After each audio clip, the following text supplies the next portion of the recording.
Salut les gars. Bon allez, aujourd'hui on fait un petit essai et du coup j'ai modifié les graisses, enfin les huiles des différentiels, donc arrière et centrale, donc comme le préconise Schwab&Tech, Marc. Il s'appelle Marc le monsieur. Et donc il a tendance du coup maintenant à pivoter plus de l'arrière facilement.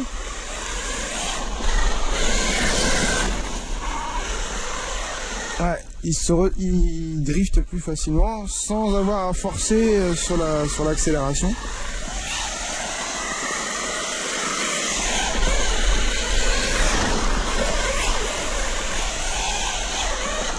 Ouais. Alors dans l'herbe, j'ai pas trouvé ça extrêmement flagrant.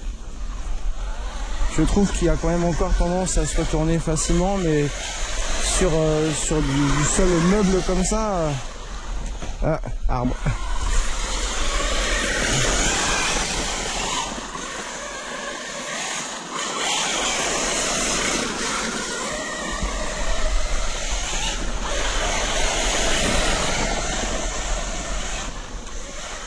Ah, ça glisse plus.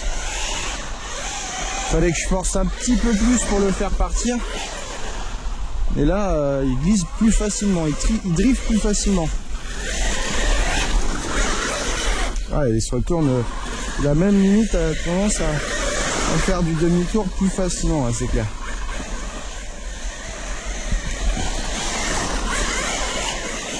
Ouais, il faut du coup être plus doux sur la gâchette parce qu'il a tendance du coup à faire demi-tour. Aïe.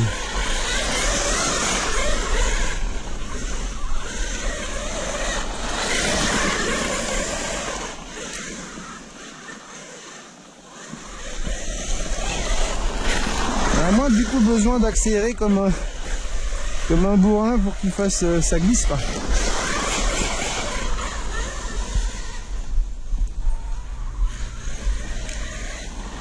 Alors du coup content de moi parce que franchement l'accès au diff central c'est pas facile. Donc déjà faut virer toute la cage. Ah ouais, ça glisse mieux.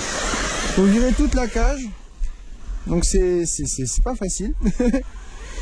Et ensuite on vire la boîte de démultiplication. On a accès du coup en l'ouvrant au diff central.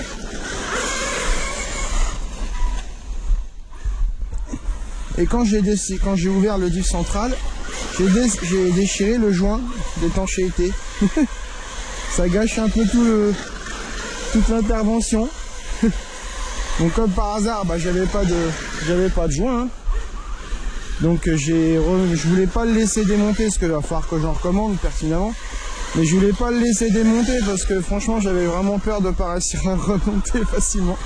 Donc j'ai remis ça bord à bord, j'ai serré quand même plutôt fort. L'avantage avec les boîtiers de différentiel ils sont quand même, le plastique est quand même vraiment rigide, donc j'ai pu serrer quand même très fort. Donc je vais surveiller, je vais checker, voir si ça fuit et si je peux rouler un petit peu comme ça. Mais je pense qu'il faudra du coup que je réouvre pour le changer. Alors ça a gâché un peu le truc quoi. J'étais content de moi. Alors pareil, il y a une pine qui traverse le cardan central. J'ai voulu serrer ça comme les écrous de fixation des noix un peu trop fort. L'hexagonal il a tourné. Donc on va surveiller, pareil, voir si ça se desserre pas. Mais bah forcément j'avais pas de pièce. Hein. Ah ouais, si ça glisse, c'est...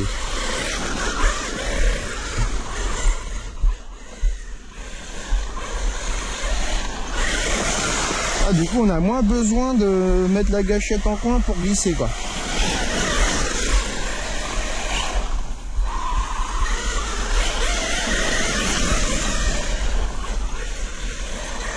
Du coup, il se retourne moins. Ah là, il est quand même pas mal. Après, comme j'ai déjà dit dans les précédentes vidéos, c'est pas un Mojave. Hein. Donc on peut pas imaginer faire les mêmes folies qu'avec un Mojave. Il y a quand même, voilà, il faut faire attention de pas faire demi-tour et se faire de tonneau, quoi. Oh, t'es où? Je suis là.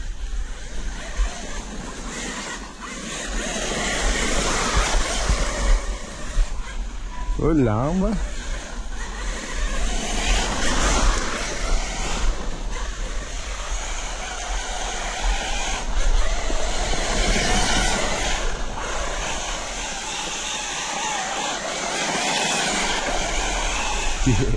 Mortel.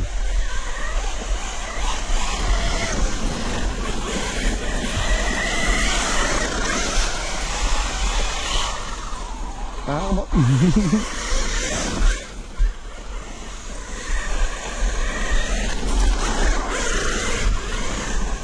Ah, il bascule plus.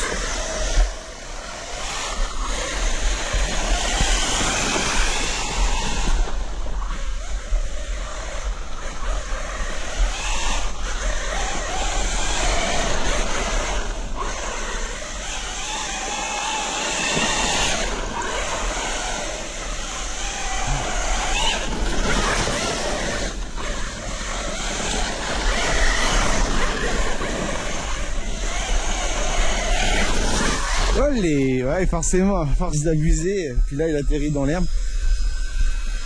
Alors après, oui, sur l'herbe, c'est pas extrêmement flagrant. Il a quand même encore fâcheuse tendance. Après, c'est pareil, les pneus sont plutôt en bon état. Donc peut-être que quelques sessions sur le bitume les rendraient un peu plus... les useraient un peu plus, on va dire.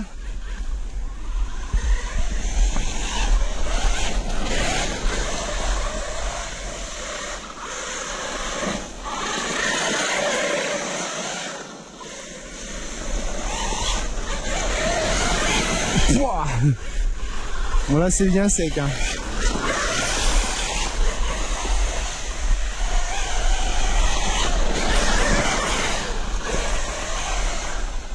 Il y a de la bonne poussière. On va falloir que je graisse un peu petit roulement qui couine.